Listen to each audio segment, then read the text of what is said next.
Hello दोस्तों, आज के वीडियो में हम जानेंगे किसी भी मैटर की स्टेट हम कैसे चेंज करते हैं और जब मैटर की स्टेट चेंज करते हैं तो उसके पार्टिकल्स पर क्या इफेक्ट पड़ता है। आइए जानते हैं।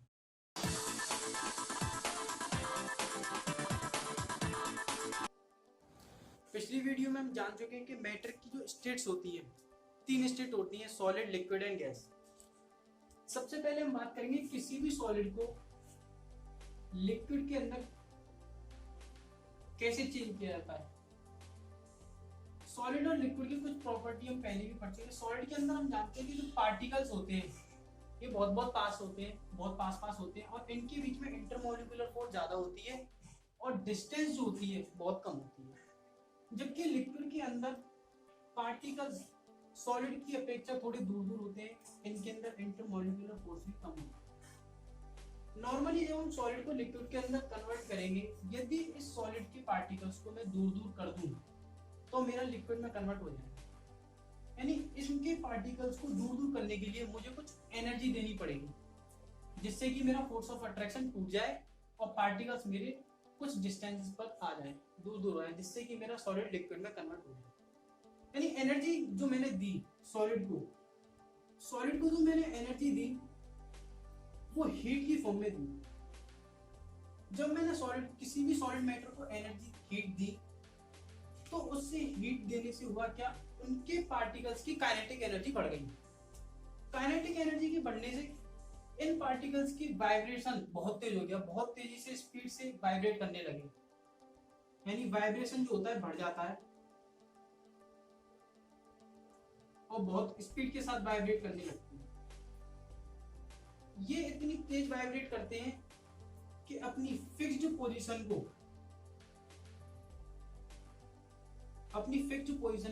छोड़ देते हैं।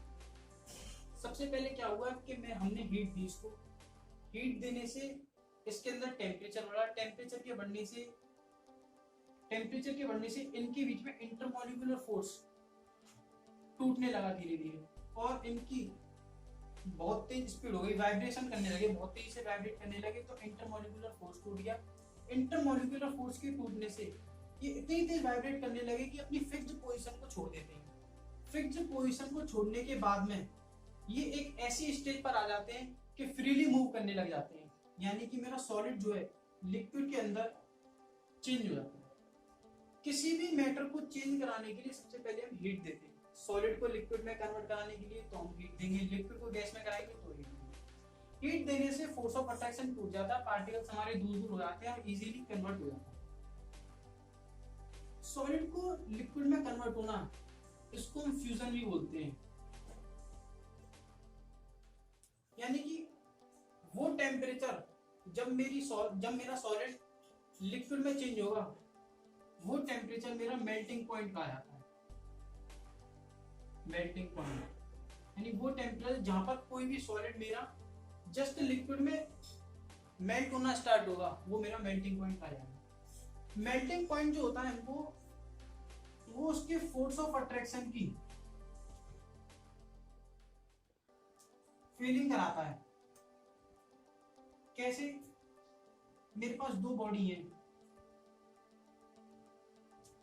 इस बॉडी का टेम्परेचर 400 और इसका मान लिया 800 डिग्री सेल्सियस। इसका मेल्टिंग पॉइंट 400, इसका मेल्टिंग पॉइंट 800 है। मेल्टिंग पॉइंट देखकर हम ये तो पता लगा पा रहे हैं कि इसमें ज्यादा हीट देनी पड़ेगी जब ये इतने टेम्परेचर पर पिघलना स्टार्ट होगा और इसमें कम हीट देनी पड़ेगी। यानी कोई भी चीज मेरी मेल्ट कब हो रही है, जब उनके बीच में फोर्स ऑफ अट्रैक्शन टूट रहा है।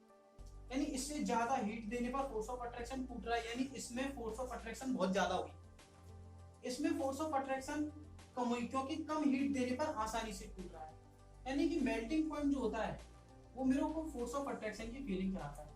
जहां पर मेल्टिंग पॉइंट जितना ज्यादा होगा वहां पर फोर्स ऑफ अट्रैक्शन भी उतना ही ज्यादा होगा।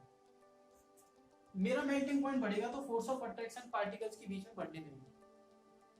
अब जानते हैं एक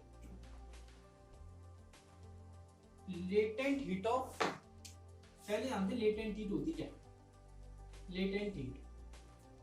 लेटेंट का मतलब होता है हिडन। लेटेंट हीट का मतलब होता है हीट दे रहा हूं मैं किसी भी बॉडी में, हीट देने के बाद उस बॉडी का टेम्परेचर तो कांस्टेंट रहे, टेम्परेचर कांस्टेंट रहे, बट उस बॉडी की स्टेट चेंज हो जाए, यानी कि ऐसी हीट टेम्परेचर तो कांस्टेंट रहे, यानी टेम्परेचर से हम हीट ही तो पता कर पाते हैं, टेम्परेचर कांस्टेंट रहेगा और सिर्फ स्टेट चेंज होगी, वो हमारी लेटेंट हीट कही है। इसी में बात कर लेते हैं लेटेंट हीट ऑफ फ्यूजन की, यानी कि जब हमारा सॉलिड लिक्विड में कन्वर्ट होगा, जो हमारा सॉलिड लिक्विड में कन्वर्ट होगा उसे कहेंगे latent heat of fusion. Suppose ये कंटेनर है, मैंने इसमें एक आइस क्यूब डाल दिया, आइस क्यूब डाल दिया और इसका टेम्परेचर मेजर करने के लिए मैंने इसमें एक थर्मामीटर लगा दिया,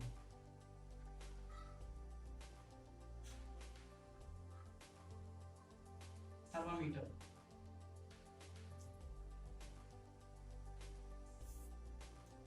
अब मैंने इसको लगाकर यहां से हीट दी,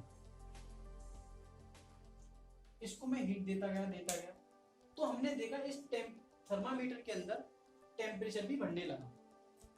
जैसे जैसे टेम्परेचर बढ़ने लगा तो हमको एक पॉइंट मिल गया जहां पर मेरा आइस क्यूब वाटर में कन्वर्ट होना स्टार्ट होगा, वो पॉइंट था मेरा melting point. Suppose 273 degree kelvin, ये मेरा एक वाटर का वो पॉइंट, मेल्टिंग पॉइंट है, जब मेरा आइस क्यूब लिक्विड में मेल्ट होना स्टार्ट होगा।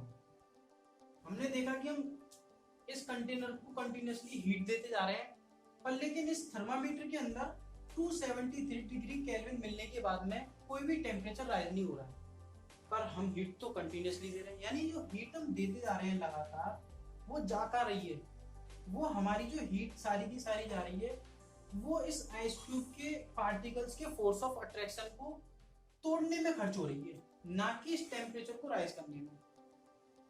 जो कि हम देख पा रहे हैं लेटेंट हीट क्या थी, टेम्परेचर कांस्टेंट रहे बट स्टेट चेंज हो जाए।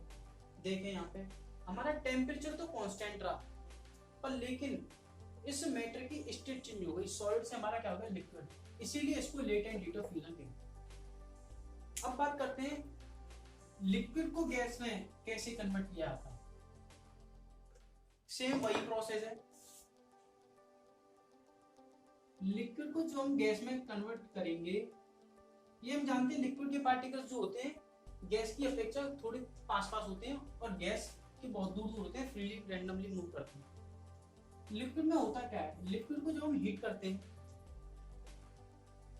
लिक्विड को हीट किया, हीट करने से इसके पार्टिकल्स की पास काइनेटिक एनर्जी आ जाती है, और काइनेटिक एनर्जी के आने से इनके फोर्स ऑफ अट्रैक्शन टूट जाता है और इजीली वेपर में कन्वर्ट हो जाती है,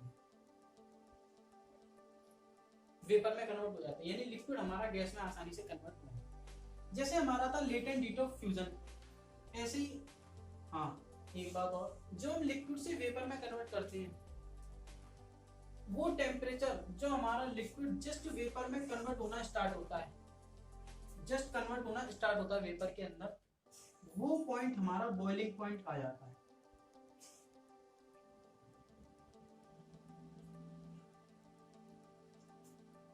अब बात करते हैं जैसे हमारा पहले था लेटेंट हीट ऑफ फ्यूजन, ऐसे यहाँ पर होता है लेटेंट हीट ऑफ वेपोराइजेशन।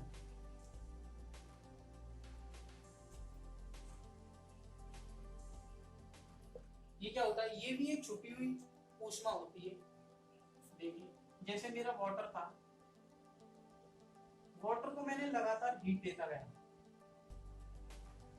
और वाटर को लगातार हीट देते देते हमको पता है 100 डिग्री सेल्सियस पर हमारा जो वाटर है वेपर में कन्वर्ट होना स्टार्ट हो गया, यानी हमारा ये बॉइलिंग पॉइंट।